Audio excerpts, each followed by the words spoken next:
Today's topic is anger.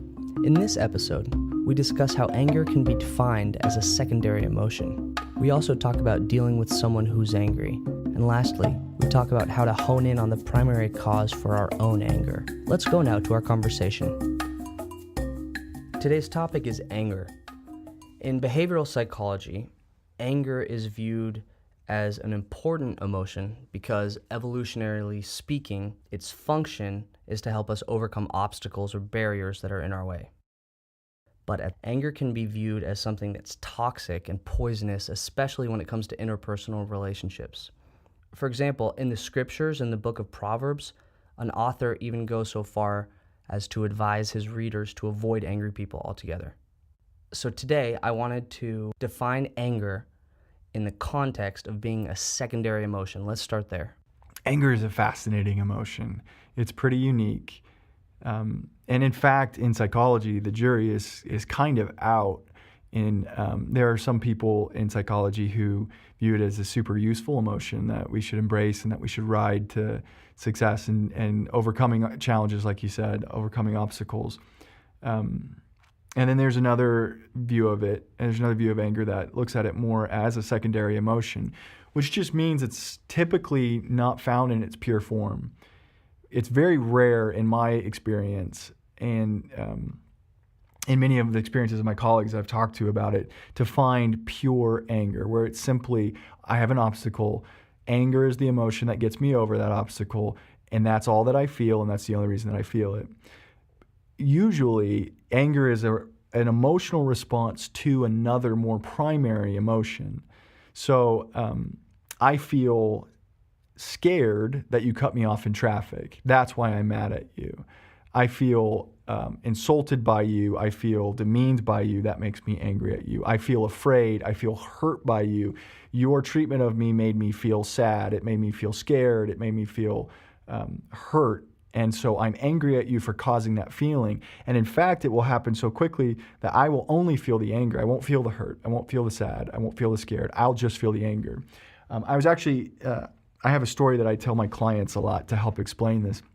I was actually at a conference learning about primary and secondary emotions. And during the break, I went to lunch at a sub restaurant.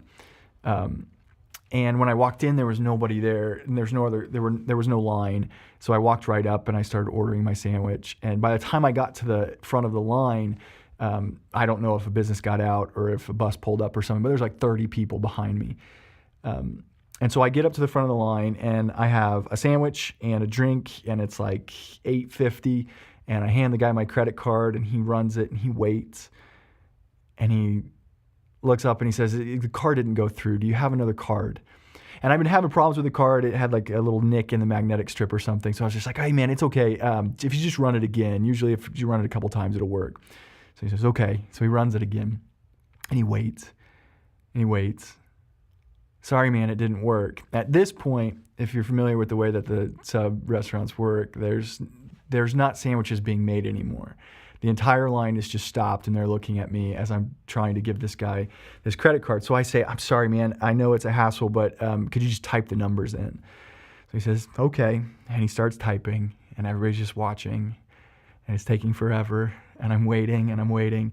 And he hits send, and he waits. Sorry, man, do you have cash? I mean, it's just not working. So I'm just like, at this point, I'm starting to get angry. So I say, okay, I have $7. Can you take the drink off? And he looks at me, just pushes it towards me. He says, man, just take it, just go. So I give him my $7. I get my drink and my sandwich. I go sit down, and I am fuming. I am ready to explode. I pull out the card. I look at the number on the back. I dial it up. I'm ready to rip someone's face off through the phone. This credit card is good. I know I have plenty of room. What is going on? I am so angry. I call them up. It turns out the machine wasn't even working. No one had tried to run any charges on my card. But I was so livid, and I thought about it in the context of why I was so angry. And it turns out, if you think about it, it cost me an extra minute. I got a free drink. It should have been something that I would look at and say, that actually worked out really well, but I was so furious. And the reason I was so furious is that he made me feel ashamed. He made me feel like I was trying to pass off a bad credit card to get a free sandwich because I couldn't afford an $8.50 meal in front of all these people who all watched me get put in my place financially, and he made me feel poor. He made me feel ashamed. And I hated that feeling, and I did not like that they made me feel that feeling when I had no reason to feel that. They had no right to make me feel that way. I have enough money to buy an $8.50 sandwich. But so the anger was secondary to the shame, but I didn't sit up there and feel small. I didn't feel ashamed of myself. I didn't feel embarrassed. I didn't want to say, please, can I have it? I felt angry because the secondary emotion was stronger than the primary. What advice do you give people who are in a relationship with someone who's angry? It's hard. It's hard to deal with anger. There's a couple things to keep in mind with advising somebody about dealing with somebody with anger. One is that our brain has a series of neurons. Interpersonal neurobiology talks about mimic neurons and mirror neurons, which essentially try to create in us a similar brain state of the person that we're talking to. So our brains are trying to sync with each other. So when we are in a relationship with an angry person or a person who is actively angry, our brains are feeling compelled towards anger. We are feeling like matching that anger. We feel a similar emotion rise up inside of us, which can be really an awful and an inflammatory feeling, and it can blow up. If you're mad and then I get mad and we're both just mad, I'm sure you can relate to that. I can relate to it, that it doesn't get a lot done. Things just kind of get crazy.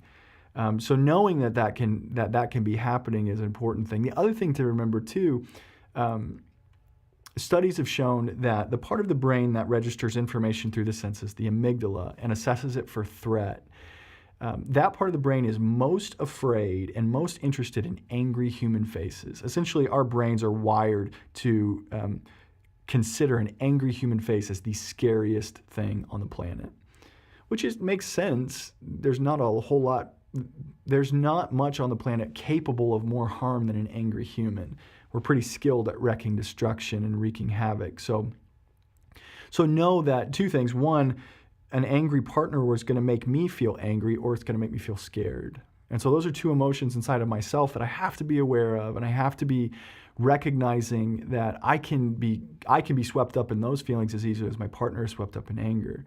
So a lot of what the job becomes when dealing with an angry person in general, but especially an angry partner, is just managing your own emotion, recognizing, just having the mindsight and the awareness to know, okay, this is happening inside of me. When I feel my hands start getting sweaty, when I feel my sweat on my forehead and my heart starts pounding, managing that, making sure that doesn't take me into some place that I don't want to go. Essentially, like we talked about with some of the, like maybe with addiction and things, about how the bottom of the brain can try to take over from the top of the brain.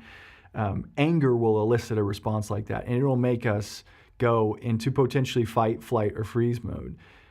And so maintaining our humanity in the face of that is an important thing. So how do you do that? Well, one way that you can is through empathy. And not just empathizing with anger, but attempting to empathize with what is the primary emotion of my partner. I don't know that I would recommend that necessarily for like abusive, out of control anger. That's probably better to just get safe and get away from. But if this is just more of your run-of-the-mill, my partner's just really upset right now, and all they seem to be able to talk about is how I've lost my phone, but really there seems to be something further. There seems to be something beneath it. Instead of just being angry that I was late to pick them up, and being able to hone in on the primary emotion of maybe instead of this being about how I forgot to pick them up, that they don't feel important to me. And paying attention to that instead. What's beneath this? Why the anger? Where is it coming from? What's the primary emotion? Because if I can connect with that, if I can stay stable within myself, not allow the anger to overwhelm me, if I can stay present and not let my fear drive me out of the room, if I can avoid fight or flight or freeze, and I can stay actively engaged with this person, I use that to then look at what are they really feeling. Because if I can connect with that, usually if I can show them that they're safe to feel that, if I can show them that I care about that, and that matters to me. Usually people would rather experience what they're actually experiencing. If the guy at the counter, I know that that was a small example, but if he had kind of laughed it off, I'm like, dude, it's all good. Don't worry about it, about the card. Or if he would have said something along the lines of, dude, I am so sorry. This is not, I'm sure your card is probably good. Something like that to help me know that I don't have to feel ashamed about this. That would have helped me to actually feel less of the anger in the first place, to hone in on what is actually going on, the primary. So if you can stay stable and then use that stability to find the primary emotion, you can help talk someone away from anger. But like I said, that's not all anger. Some anger is dangerous. Some people in their anger are abusive, they're scary, they're dangerous. And in those situations, it's probably better just to get safe. I recall a quote from Bill Gates. He said one time, you learn the most from your angriest customer. And it's this idea that in those moments when you're very angry, while it can be poisonous or toxic and potentially like a threat to your safety, it could also be used as kind of like a boost up to like communicate what you've been wanting to say all along. And I know I've experienced that in myself in relationships when this little thing is just kind of like bothering me over and over and over again. And finally one day I just get irritated enough to like communicate to that, or communicate that feeling or whatever it is that's bothering me, communicate to my partner. And in doing so, it's like, man, I've been wanting to tell you this all along, and it's cathartic kind of. However, at the same time, sometimes I overdo it and it over propels me and I end up wounding that person and I don't mean to. And that's been something that I've wrestled with over the years. You know, what's the right amount of like, hey, I want to communicate this thing to you and it irritates me, but I care about you at the same time without being nagging and micromanaging. So I'm wondering, how do you deal with your own anger with either someone is causing you anger or something they're doing is causing you anger? And what's a healthy, effective way to be able to communicate that to them? That's a really good question. I like the way that you're talking about that, of trying to find almost like a balance or a place where it's effective, where it's still helpful. Because you're right, anger can push you past your filter. Feedback that you get from an angry person will probably be more honest in a sense, although it can be overboard and it can go further than honest. It can be an exaggeration, but it's probably not going to be filtered, because that person's in probably fight mode, and you don't filter fight, you just fight. So how do you do that effectively with your own anger? I mean, I think that one thing to recognize is that anger is very physiological. It has an effect on your body. It will turn up your sympathetic nervous system. It will get all systems firing.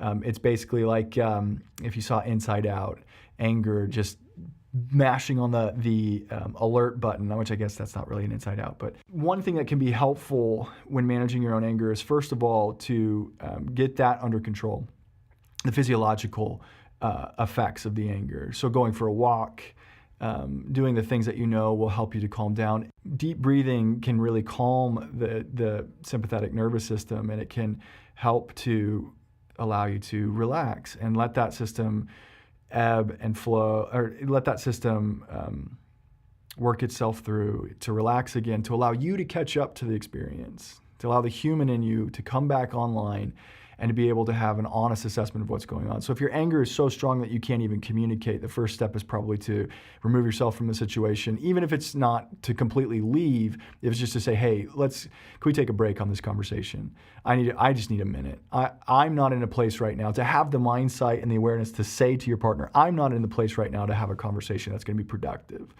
And I know that, and I'm afraid that I'm going to say something hurtful. But then from there, once you get past that point to where you do feel like you're in control, it would not be helpful from there to ignore what made you angry. Once anger's gone, that's an opportunity then to see as the human in you, with the perspective of knowing that this emotion is just popped for a reason, to look for what's beneath it, what's the primary, and how do I express that? How do I communicate that? I think we've talked a little bit about the difference between like aggressive and assertive. That shows up a lot with anger, and passivity and passive-aggressive can too. If you're angry, angry people, it seems like the classic is to go aggressive. And so part of your job is, how do I talk about how I'm feeling without getting aggressive? And a lot of what that is, and that comes back even to what we're talking about with self-worth. If I know that what I have to say matters and has value, I can say it assertively as if it counts. Often, if I don't know that what I have to say matters, and if I don't know that I have any right to say it, the only way I will say it is aggressively, or I'll stay passive and not say it at all.